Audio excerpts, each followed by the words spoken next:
का भगवान शिव के पास लगन पत्रिका भेजना, विवाह के लिए आवश्यक सामान जुटाना, मंगलाचार का आरंभ करना, उनका निमंत्रण पाकर पार्वती को नंदियों का दिव्य रूप में आना, पुरी की सजावट तथा विश्वकर्मा द्वारा दिव्य मंडप एवं देवताओं के निवास के लिए दिव्य लोकों का निर्माण करना।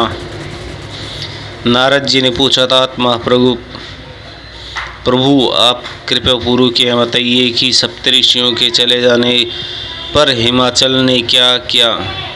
ब्रह्मा जी कहते हैं, मुनीश्वर अरुंधति सहित उन सप्तऋषियों के चले जाने पर हिमावन ने जो कार्य किया वह तुम्हें बता रहा हूँ। सप्तऋषियों के जाने के बाद अपने मेरु आदि भाई बंधुओं को आमंत्रित करके पुत्र और पत्नी सहित महामनस्वी गिरिराज हिमावन बड़े हर्ष का अनुभव करने लगे। तदंतर ऋषियों की आज्ञा के अनुसार हिमावन ने अपने पुरोहित गर्ग जी से बड़ी प्रसन्नता के साथ लगन पत्रिका लिखवाई। उस पत्रिका को उन्होंने भगवान शिव के पास भेजा। पर्वतराज की बहुत से आत्मीयजन प्रसन्नता से नाना प्रकार की सामग्रियाँ लेकर वहाँ गए। कैलाश पर भगवान शिव के समीप पहुंचकर उन लोगों ने शिव को तिलक लगाया और वह लगन पत्र उनके हाथ में दिया। वहां भगवान शिव ने उन सब का यथोयोग्य विशेष सत्कार किया। फिर वे सब लोग प्रसन्नचित्त हो कैलाश राज के पास लौट आए। महेश्वर के द्वारा विशेष सम्मानित हो बड़े हर्ष के साथ लौटे हुए उन लोगों को देखकर हिमावन के हृदय में अत्यंत हर्ष हुआ। तत्पश्चात आनंदित हो शैलराज ने नाना देशों में रहने वाले अपने बंधुओं को लिखित आमंत्रित भेजा, जो उन सबको सुख देने वाला था। इसके बाद वे बड़े हर्ष, आनंद और उत्साह के साथ उत्तम अन्न एवं नाना प्रकार के विवाहोचित सामग्रियों का संग्रह करने लगे। उन्होंने चावल, गुड़, शक्कर, आटा, दूध, दही, घी, मिठाई, नमकीन पदार्थ, मक्खन, पकवान, महान स्वादिष्ट रस और नाना प्रकार की व्यंजन इतनी अधिक मात्रा की कि सूखे पदार्थों के पहाड़ खड़े हो गए और द्रव्य पदार्थों की बावड़ियाँ बन गई। शिव के पार्षदों और देवताओं के लिए हितकर नाना प्रकार की वस्तुएं, भांति भांति के बहुमूल्य वस्त्र, आग में तापकर शुद्ध की हुई स्वर्ण के, रजत और विभिन्न प्रकार की मणिरत्न, इनका तथा अन्य उपयोगी द्रव्यों का विधि पूर्वक संग्रह करके गिरिराज ने मंगलकारी दिन में मांगलिक कृत्य कराकर आरंभ किया। पर्वतराज के घर की स्त्रियों ने पार्वती का संस्कार करवाया। भांति भांति आभूषणों से विभूषित हुई राजभवन की उन सुंदरी स्त्रियों ने सानंद मंगल कार्य संपादित किया। नगर के ब्राह्मणों की स्त्रियों ने स्वयं बड़े हर्ष के साथ लोकाचार का अनुष्ठान किया। उनमें मांगलिक पूर्वक भांति भांति के उत्सव मनाए गए। हर्ष भरे हृदय से उनका मंगलाचार का संपादन करके हिमावन भी सर्वतो भावने से बड़े प्रसन्न हुए। अपने निमंत्रित बंधु जनों के आगजनी की उत्सव पूर्वक प्रतीक्षा करने लगे। इसी बीच में अनेक निमंत्रित बंधु बांधव आने लगे। देवताओं के निवास भूत गिरिराज सुमेरु दिव्य रूप धारण करके नाना प्रकार के मणियों तथा महारत्नों को यत्न पूर्वक साथ ले अपने स्त्री पुत्रों के साथ हिमावन घर आए।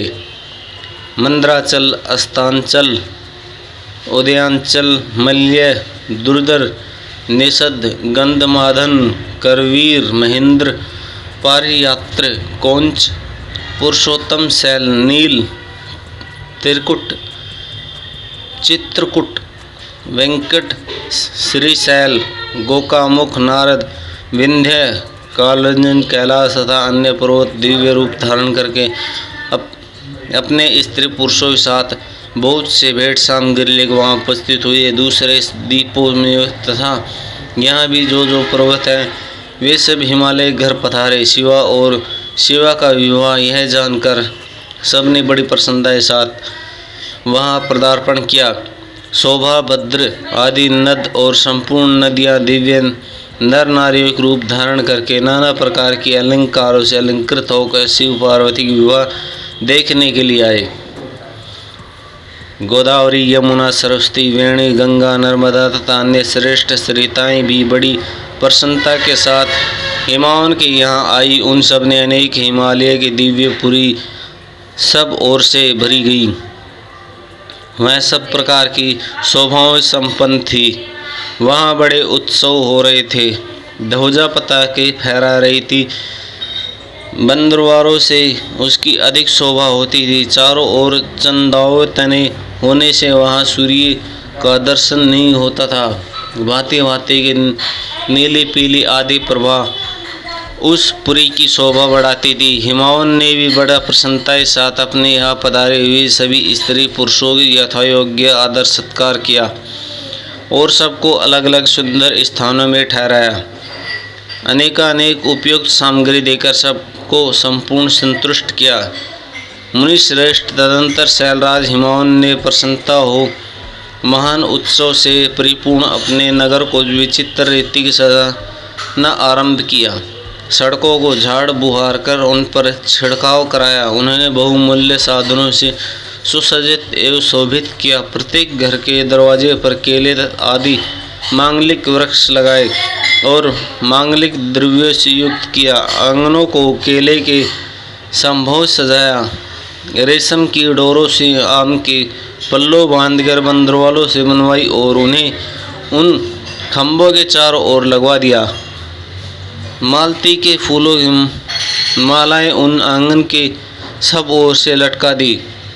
सुंदर तोरणों से वह आंगन का भाग अत्यंत प्रकाशमान जग पड़ता था। चारों ओर दिशाओं में मंगल सूचक शुभ द्रव्य रखे गए थे जो उस प्राणी की शोभा बढ़ा रहे थे। इसी प्रकार अत्यंत प्रसन्नता भरे हुए गिरिराज हिमावन ने महान प्रभावशाली गर्ग मुनि को आगे करके अपनी पुत्री के लिए प्रस्तुत करने योग्य सारा फल मांगलिक कार्य संपन्न कराया। उन्होंने विश्वकर्मा को बुलाकर आदर पूर्वक एक मंडप बनवाया जिसका विस्तार बहुत अधिक था। वेद आदि के कारण वह मंडप बहुत मनोहर जान पड़ता था। देवेश्वर मंडप कई योजन विस्तृत था। अनेक शुभ लक्षणों से युक्त तथा नाना प्रकार की आश्चर्यों से परिपूर्ण था। वह स्थान और जंगम सभी वस्तुएं कृत्रिम बना रही थी परंतु असली वस्तुओं के समान प्रतीत होती थी।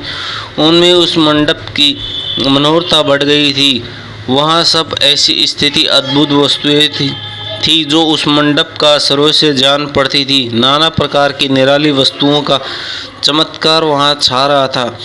वहाँ की स्थावर वस्तुओं के जंगम वस्तुओं से स्थावर पराजित हो रहे थे अर्थात वे एक दूसरे से बढ़कर शोभाशाली और चमत्कारपूर्ण दिखाई देते थे। उस मंडप की स्थल भूमि जल से पराजित हो रही थी। यथार्थ चतुर से चतुर मनुष्य वहाँ यह नहीं जान पाते थे कि इसमें कहाँ जल और कहाँ स्थल। कहीं कृत्रिम सिंह बने थे और कहीं सारसों की पंक्तियाँ, कहीं बनावट मोर थे तो अपनी सुंदरता से मनोहर मोह लेते थे। कहीं कृत्रिम स्त्रियाँ थी तो जो पुरुषों के साथ नृत्य करती हुई दिखाई जाती थी। वे कृत्रिम होने पर भी सब लोगों की ओर देखती और उनके मन को मोह डाल देती थी। उसी विधि से मनोहर द्रपाल बने थे जो स्थावर होने पर भी जंगम को समान जान पड़ते थे। वे अपने हाथ से धनुष उठाकर उन्हें खींचते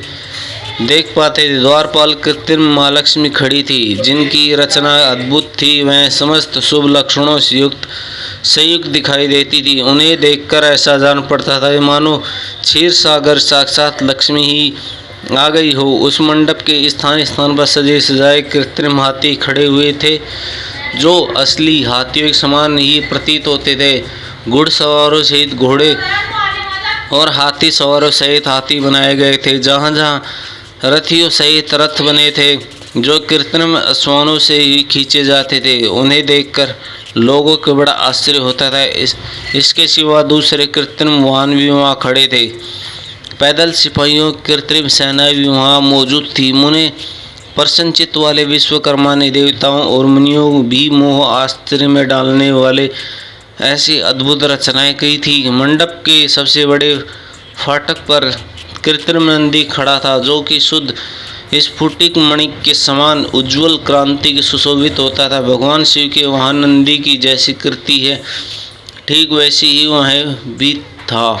उस कृति नंदी के उस पर रत्न आभूषित महादित्य पुष्प शोभा पाता था, जो पल्लवों तथा विशेष चार्मों से सजाया गया था। उसके वाम पार्श्व में कृत्रिम हाथी खड़े थे, जिसका रंग विशुद्ध केसर के समान था। वे 4 दांतों वाले बनाए गए थे, 60 वर्ष के पाष्टकों के समान दिखते थे। वे परस्पर स्नेह करते थे से प्रतीत होते थे, उनमें बड़ी चमक थी। इसी प्रकार सूर्य के समान अत्यंत प्रकाशमान 2 दिव्य अश्व भी विश्वकर्मा ने बनाए थे, जो 14 से अलंकृत और दिव्य आभूषणों से विभूषित थे। श्रेष्ठ रत्नमय आभूषणों से युक्त कवचधारी लोकपाल तथा संपूर्ण देवता भी वहाँ विश्वकर्मा द्वारा चित गए थे, जो ठीक उन्हीं लोकपालों और देवताओं में मिलते जुलते थे। इसी तरह भृंगी आदि समस्त तपोधन ऋषि, अन्य उपदेवता और सिद्धि भी उनके द्वारा निर्मित हुए थे। गरुड़ आदि समस्त पार्षदों से युक्त भगवान विष्णु कृत्रिम विग्रह भी विश्वकर्मा ने बनाया था, जिसका रूप साक्षात श्री हरि के समान ही आश्चर्यजनक था। नारद उसी प्रकार पुत्रों, वेदों और सिद्धों से घिरे हुए मुझे ब्रह्मा की भी प्रतिमा वहाँ बनाई गई, जो कि मेरे समान ही वैदिक स्तुरों द्वारा पाठ कर रही थी। ऐरावत हाथी पर चढ़े हुए देवराज इंद्र भी वहाँ दल बल के साथ खड़े थे। वे कृत्रिम ही बनाए गए थे और परिपूर्ण चंद्रमा के समान प्रकाशित होते थे। देवेश्वर भूत कहने पर क्या लाभ। हिमाचल से प्रेरित हुए विश्वकर्मा ने वहाँ शीघ्र ही संपूर्ण देवताओं से कृत्रिम विग्रहों के निर्माण कर लिया था। इस प्रकार उन्होंने दिव्य मंडप की रचना की थी। उस मंडप के अनेक आश्चर्यों से युक्त महान तथा देवताओं को भी मोह लेने वाला था। तदंतर गिरिराज हिमवान आज्ञा से परम बुद्धिमान विश्वकर्मा ने देवता आदि से निवास के लिए उनके कृत्रिम लोकों का भी यत्न पूर्वक निर्माण किया। उन्हीं लोकों में उन्होंने उन देवताओं के लिए अत्यंत तेजस्वी, परम उद्यत एवं सुखदायक बड़े दिव्य मंच सिंहासनों की रचना की। इस प्रकार उन्होंने मुझ स्वयंभू ब्रह्मा के निवास के लिए क्षण भर में अद्भुत अत्यंत लोक की रचना कर डाली, जो कि उत्तम दीप्ति के उद्दीप्त हो रहा था। साथ ही विष्णु के लिए भी क्षण भर में दूसरे वैकुंठ धाम का निर्माण किया, जो कि परम उज्ज्वल नाना प्रकार के आश्चर्य से पूर्ण था। इसी तरह विश्वकर्मा के देवराज इंद्र के लिए भी दिव्य, उद्यत, उत्तम एवं समस्त ऐश्वर्य से संपन्न ग्रह की रचना की। अन्य लोकपालों के लिए भी उन्होंने प्रसन्नतापूर्वक बड़े सुंदर, दिव्य, उद्यत एवं बड़े बड़े भवन बनाए। फिर क्रम से समस्त देवताओं के लिए भी उन्होंने क्रम से विचित्र ग्रहों के निर्माण किया। परम बुद्धिमान विश्वकर्मा को भगवान शंकर का परम महान वरदान प्राप्त था, इसलिए उन्हें शिव के संतोष के लिए क्षण भर में इन सब वस्तुओं की रचना कर डाली। तदंतर उसी प्रकार भगवान शंकर के लिए भी उन्होंने एक शोभाशाली ग्रह का निर्माण किया, जो कि शिव के चिन्ह से युक्त था। शिवलोक कृति दिव्य भवन के समान ही अनुपम था। श्रेष्ठ देवताओं ने उनकी भूरी भूरी प्रशंसा की थी। वह परम उज्ज्वल, महान, प्रभापुंज से उद्यतशील, उत्तम और उद्यत था। विश्वकर्मा ने भगवान शिव की प्रसन्नता के लिए वहाँ ऐसी उद्यत रचना की थी, जो परम उज्ज्वल होने के साथ ही साक्षात देवताओं को भी आश्चर्य में डालने वाली थी।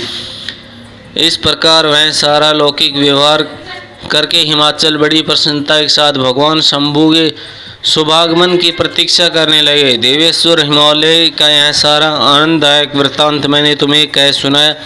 अब और क्या सुनना